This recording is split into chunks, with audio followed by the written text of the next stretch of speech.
Hello future leaders, welcome to Unacademy. मेरा नाम है Yuvraj Singh Shekhawat and remember, be a spokesperson for India, that is Bharat. And आज का ये वीडियो बहुत ज़्यादा इंटरेस्टिंग होने वाला है, जिसमें कुछ हम इंटरनल सिक्योरिटी के concepts as well as economics के कंसेप्ट समझेंगे कि किस तरीके से जो अनिल अंबानी ग्रुप है, या फिर आप कह सकते हो अनिल अंबानी का जो बिजनेस एम्पायर है, उसके ऊपर एनफोर्समेंट डायरेक्टरेट, जो कि हमारी सेंट्रल गवर्नमेंट एजेंसी है, जो कि इन्वेस्टिगेट करती है मनी लॉन्ड्रिंग के केसेस को। इसी केस के तहत उन्होंने 35 से भी ज्यादा जगहों पर रेड मारी और सर्च करी, जो कि मुंबई में लोकेटेड थी। और ये सारी की सारी जो 35 लोकेशंस हैं या फिर 35 जगह जहां रेड किया गया है, वो पूरा का पूरा लिंक करता है अनिल अंबानी के बिजनेस अंपायर से, जिसके ऊपर उनके ऊपर इतने एलिगेशंस लगे हैं कि उन्होंने 3,000 करोड़ तक के लोन को डाइवर्ट किया है। हम इन सारे कंसेप्ट्स के बारे में जानेंगे, लेकिन आपको मैं बताना चाहता हूं कि किस तरीके से हर एक मीडिया हाउस इस चीज को कवर कर रहा है और दर्जनों आर्टिकल इस न्यूज के ऊपर पब्लिश किए जा रहे हैं। For example, 35 raids, 50 firms and ₹3,000 crore. ED का big move against Anil Ambani's business empire, जहां पे उनके ऊपर एलिगेशंस ये लगाए जा रहे हैं कि उन्होंने 3,000 करोड़ तक के लोन को डाइवर्ट किया फ्रॉम यस बैंक बिटवीन 2017 से 2019। और इन्वेस्टिगेशन इशारा करती है कि क्या घूस दी गई थी, शेल कंपनीज का इस्तेमाल हुआ था, या लोन की एवरग्रीनिंग की गई थी। हाँ, मैं समझ रहा हूँ कि आपको ये टर्म्स समझ में नहीं आ रहे होंगे, बट मैं इन टर्म्स को भी समझाऊंगा और कैसे ये लिंक होते हैं मनी लॉन्ड्रिंग से, जो कि एक बहुत ही इंपॉर्टेंट इंटरनल सिक्योरिटी कंसेप्ट है। वो भी आपको समझ में आएगा जब इन सारी टर्म्स को मैं समझाता हुआ नजर आऊंगा। ऐसा ही आप देखेंगे बाकी सारे आर्टिकल्स में भी कि किस तरीके से रेड की गई है अनिल अंबानी रिलायंस ग्रुप की जो भी लोकेशंस हैं या जो भी फर्म्स हैं जो इन सब के अंदर इन्वॉल्व थी इस इन्वेस्टिगेशन के तहत।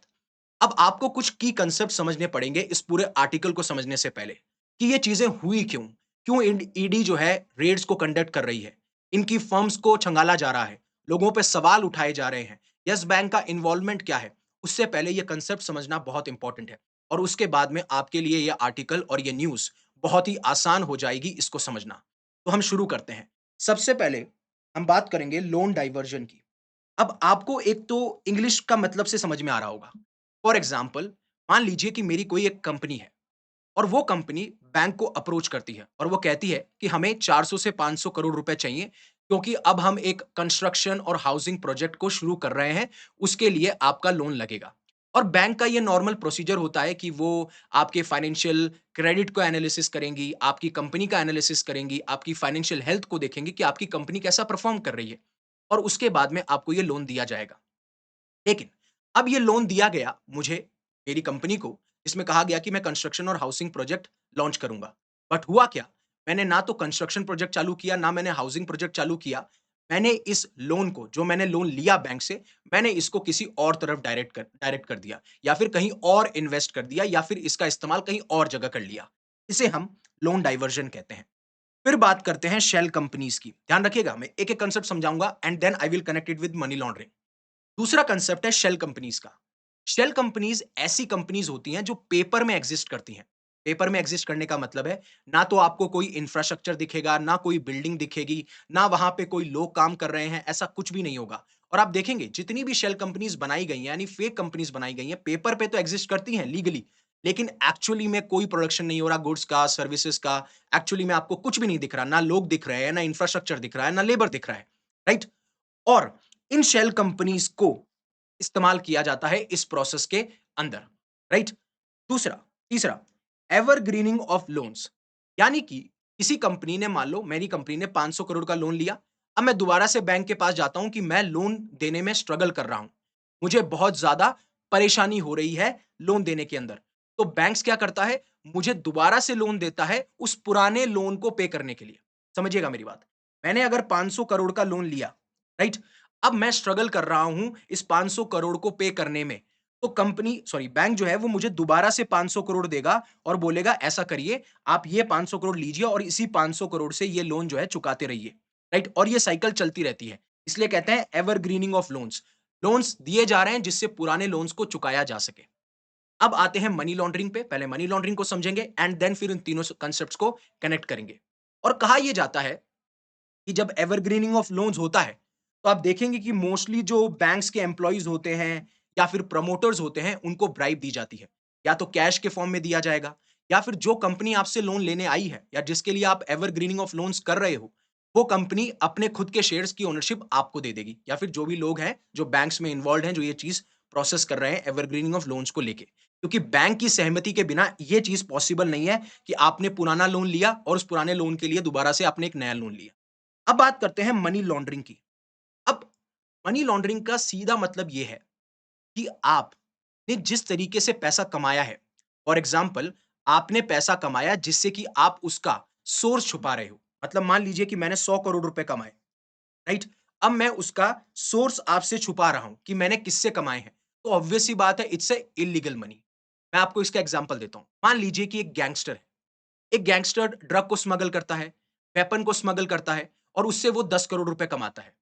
अब अगर वो जो स्मगलर है, या जैसे वो ड्रग का स्मगलर हो या वेपन का स्मगलर हो, अगर वो गैंगस्टर बैंक के पास जाता है कि ये 10 करोड़ रुपए हैं, आप सबमिट कर लीजिए, तो बैंक मुझसे पूछेगा ये 10 करोड़ रुपए कहां से आए? और ऑब्वियस सी बात है, वो उसका जवाब नहीं दे पाएगा, क्योंकि आपका जो सोर्स है, आप उसको छुपाना चाहते हो और वो सोर्स जो है वो इलीगल है और आप पकड़े जाओगे। तो इसका इस्तेमाल कैसे किया जाता है? इसका इस्तेमाल ये किया जाता है कि इस पैसे को फिर अलग-अलग जगह लगाया जाता है। फॉर एग्जाम्पल आप एक कंपनी खोल लोगे। कौन सी कंपनी? Shell company. जो पेपर पे तो एग्जिस्ट करती है, बट रियल में कोई काम नहीं कर रही। और लगेगा ऐसा कि हाँ, इस कंपनी में इन्वेस्टमेंट हुआ है, इंफ्रास्ट्रक्चर बिल्डिंग आप दिखा दोगे कि मैंने बहुत बड़ी बिल्डिंग बनाई है, इतने लोग मेरे काम करते हैं, इतनी मैं सैलरी देता हूँ और इससे मुझे ये प्रॉफिट आता है। पहली चीज।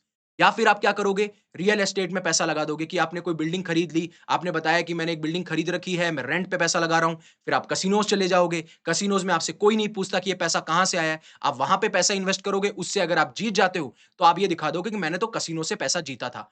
तो कहने का मतलब है, मनी लॉन्ड्रिंग में जो आपका सोर्स है वो इलीगल है। आप उसको छुपाने के एवज में आप ऐसे स्टेप्स लेते हो जिससे कि आप दिखा सको कि ये पैसा क्लीन सोर्स से आया है। फॉर एग्जांपल कंपनी से आया है, रियल एस्टेट से आया है, या फिर मैंने कसिनो से लगाया था और ये जो प्रॉफिट मेरा जनरेट हुआ, ये मेरा इन सोर्सेस से आता है। और फिर उसके बाद में आप अगर बैंक्स को अप्रोच भी करोगे, तो अल्टीमेटली होगा क्या? Ultimately they will not doubt you. और इसके अंदर एक प्रोसेस होती है PLI, that is placement layering integration. ये ज्यादा टेक्निकल कंसेप्ट है, इसको हम बाद में डील करें। अब इस सिचुएशन में ये चीजें कैसे काम कर रही है, वो आप समझिएगा, जो मैं आपको बताना चाहता हूं। अब मैंने आपको एक एक कंसेप्ट बता दिया है, राइट? तो हुआ ये कि आपने लोन्स लिए, अंबानी कंपनी ने लोन लिए और उन लोन को डाइवर्ट कर दिया, राइट? उन्होंने कहा कि हम इन प्रोजेक्ट्स में लगाएंगे। मैं आपको एग्जांपल दे रहा हूं, लेकिन उन्होंने इन प्रोजेक्ट्स में लगाए नहीं, उन्होंने लगा दिए किसी और प्रोजेक्ट में। तो आपने क्या किया? आपने मिसयूज किया है पब्लिक मनी का। आपने मिसयूज किया है पब्लिक मनी का, राइट? इवन कहा जा रहा है कि आपने बैंक्स को चीट किया है। अब देखना ये होगा कि जिन बैंक्स ने ये पैसा दिया है, क्या उनके प्रमोटर्स को या फिर जो भी ऑफिशियल्स थे, क्या उनको ब्राइब दी गई?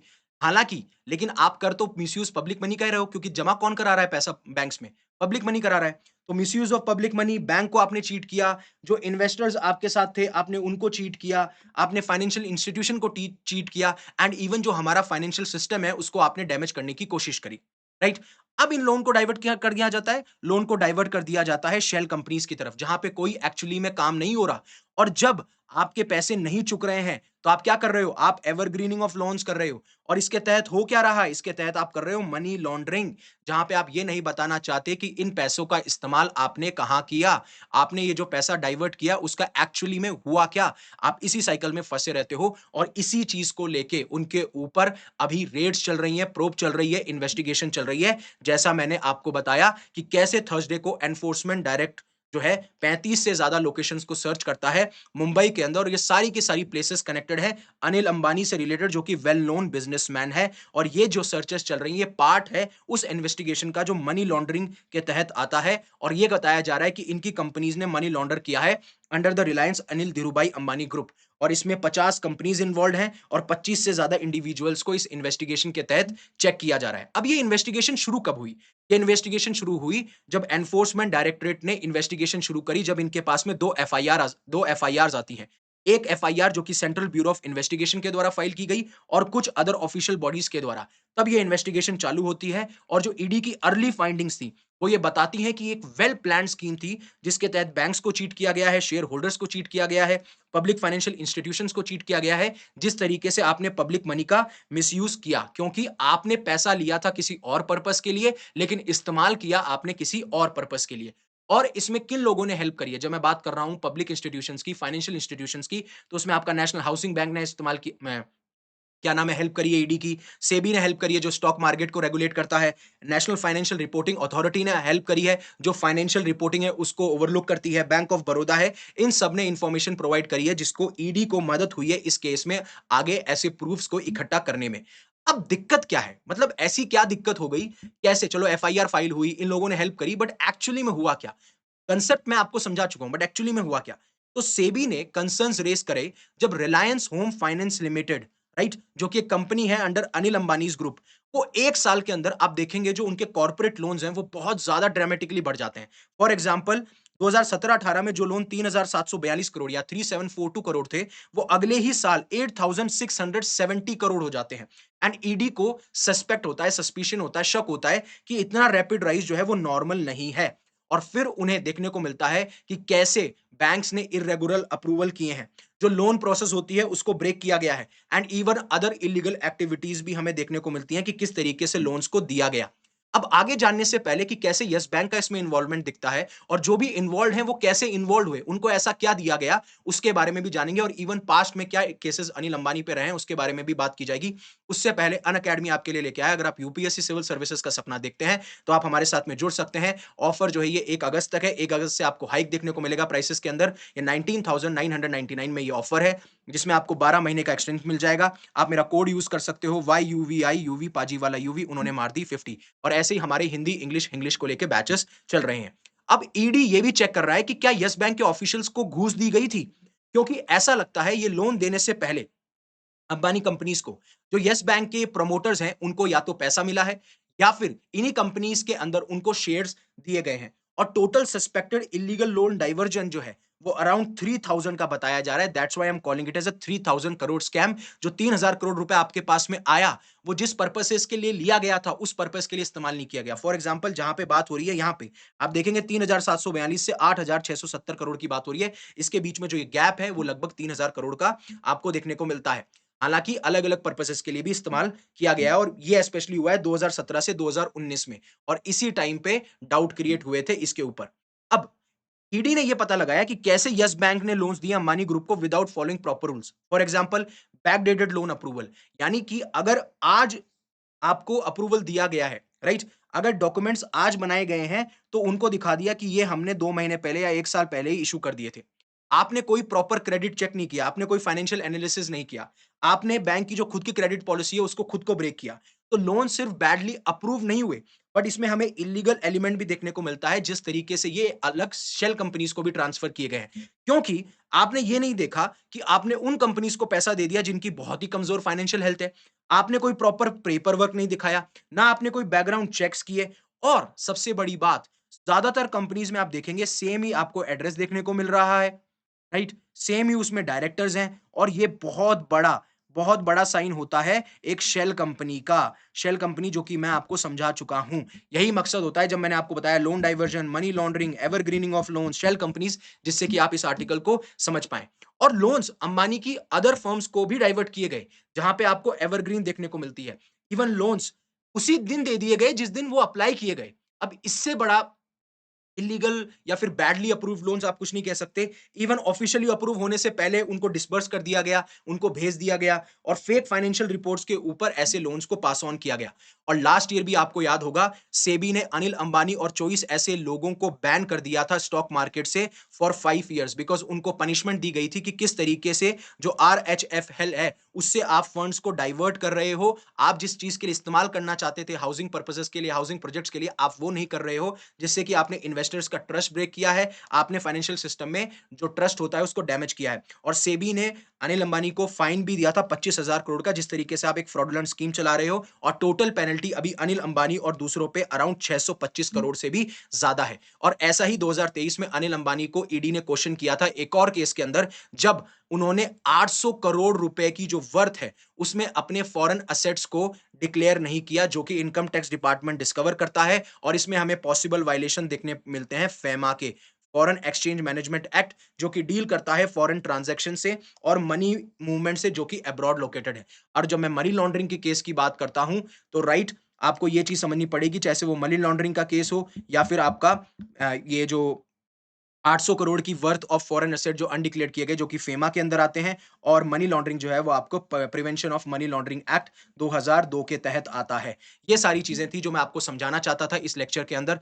होपफुली आपको ये पूरा का पूरा आर्टिकल समझ में आया होगा, किस तरीके से इसमें काफी सारे एलिमेंट्स इन्वॉल्व थे। So thank you very much for giving me your precious asset, that is your time. Stay safe, stay happy, take care. जय हिंद, जय भारत।